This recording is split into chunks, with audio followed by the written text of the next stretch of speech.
बिना देखे तेरी तस्वीर बना सकता हूँ, बिना मिले तेरा हाल बता सकता हूँ। अरे मेरी मोहब्बत में इतनी ताकत है कि तेरे आँख के आंसू अपनी आँख से निकाल सकता हूँ।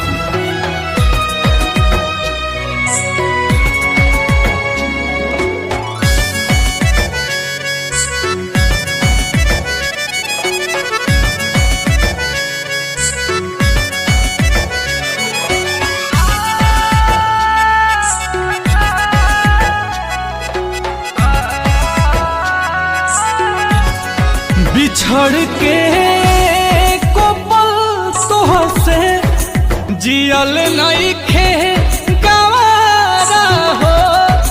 कह कैसे उमर भरला सनम करब गुजारा हो।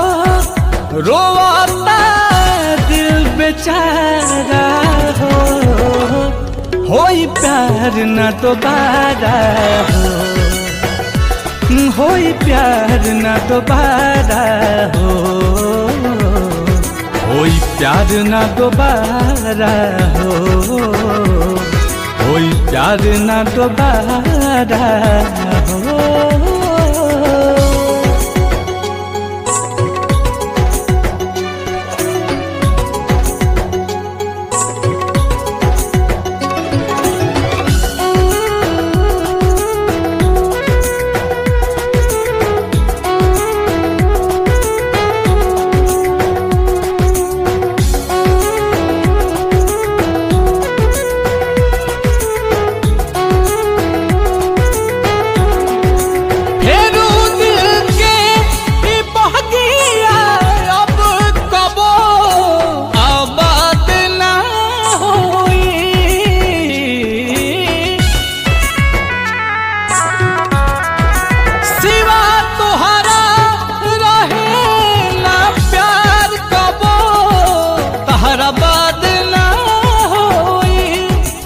अचानक के सब खत्म भइल, ना बुझ पैली सारा हो।